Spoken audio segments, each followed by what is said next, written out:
BRICS well. Rampur नाम के गांव के बीचों बीच मिट्टी से बना एक बड़ा सा कुआं रहता है। गांव की सभी महिलाएं उसी कुएं से पानी भरते हैं और रोजमर्रा की चीजें जैसे खाना बनाना, बर्तन, कपड़े धोना और नहाने में भी इस्तेमाल करते थे। कभी कभी तो खेती बाड़ी के कामों में भी अगर पानी की जरूरत रहती है तो किसान उसी कुएं से पानी ले जाते थे। लेकिन एक दिन अचानक गांव में भूकंप आता है और कुएं के दीवार की मिट्टी अंदर धंस जाती है। दूसरे दिन सुबह दो महिलाएं पानी भरने कुएं पर जाती है और विमला नाम की औरत जैसे ही कुएं के अंदर देखती है वो कहती है, अरे कमला, ये क्या? कुएं के अंदर मिट्टी धंस रही है। अरे हाँ रे, ये कल आए हुए भूकंप की वजह से हो रहा है शायद। अरे बाप रे, पूरा गांव इसी कुएं की वजह से जिंदा है। अगर एक कुआं धंस गया जमीन में तो हम क्या करेंगे? हाँ रे, हम कहाँ से पानी भरेंगे? चलो इस बात की खबर सरपंच जी को देते हैं, अब वही कुछ करेंगे। इस तरह दोनों महिलाएं गांव के सरपंच जी के पास जाती हैं और उन्हें सब बता देती है।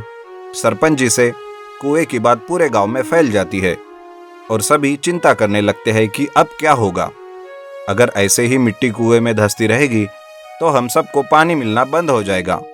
इस बात की गंभीरता को ध्यान में रखकर गांव के सरपंच एक सभा बुलाते हैं और कहते हैं, देखो गांव वालों, गांव में जो एक अकेला कुआं है, बरसों से हम उसी से पानी भरते आ रहे हैं।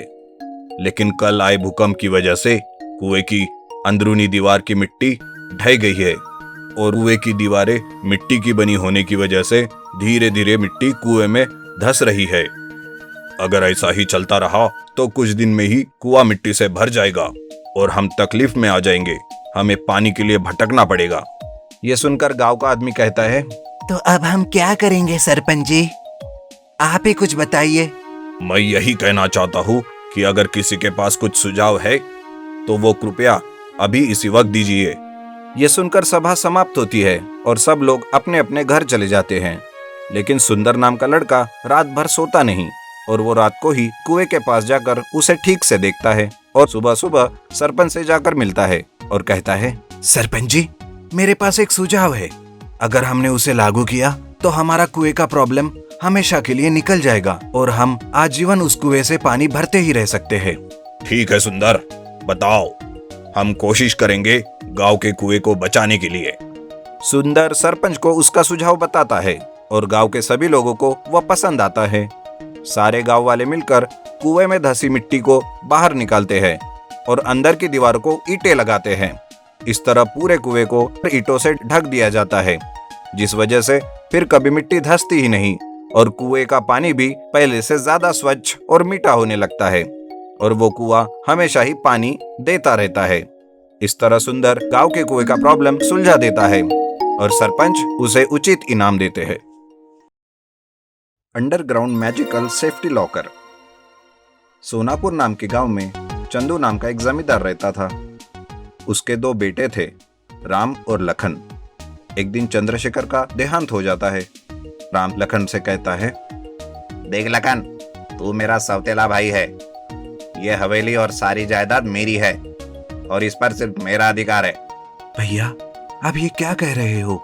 इस घर पर मेरा भी उतना ही अधिकार है जितना कि आपका। ज्यादा बातें मत बना। तेरा जितना अधिकार है उसके हिसाब से तुझे पुराना घर में दे रहा हूँ।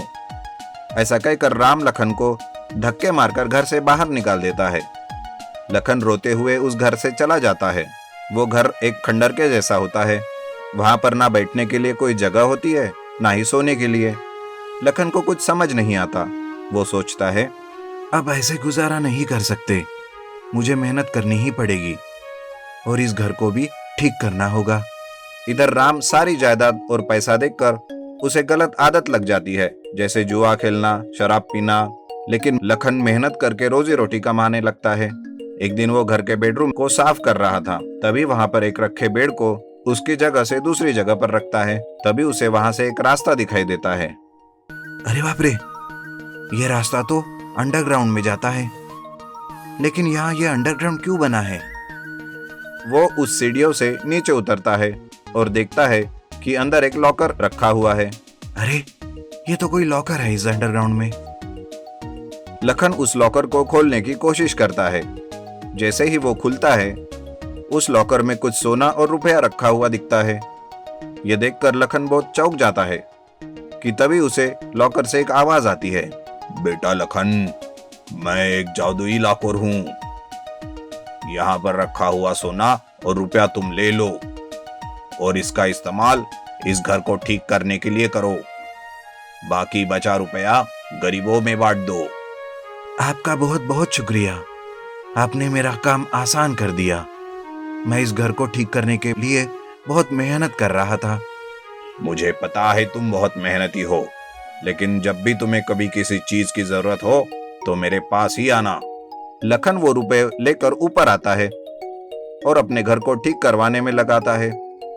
वो अच्छे कपड़े खरीदता है और बचे हुए रुपयों से गरीबों की मदद करता है। इधर राम उसकी गलत आदतों की वजह से पैसा जल्दी जल्दी खत्म होने लगता है। उसने पैसों के लिए अपना घर भी बेच दिया था। वो सोचता है, सुना है लखन बहुत पैसे कमा रहा है, क्यों ना मैं उसके पास जाऊं। राम ये सोचकर लखन के पास जाता है।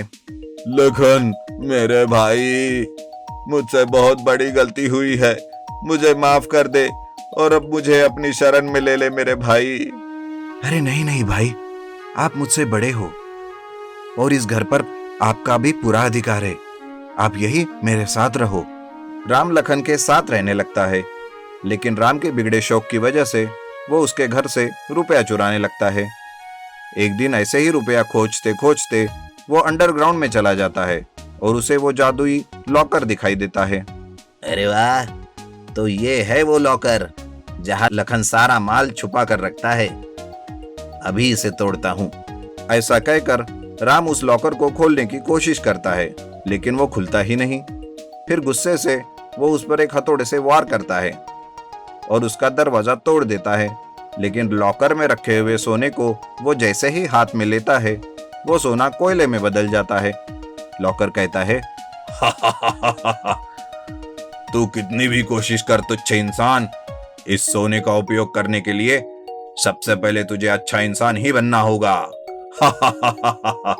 राम बहुत कोशिश करता है, लेकिन जब भी वो सोने को हाथ लगाता है, वो सोना कोयले में ही बदल जाता है और वो सोना ले ही नहीं पाता। उस घर को वो हमेशा के लिए छोड़कर चला जाता है।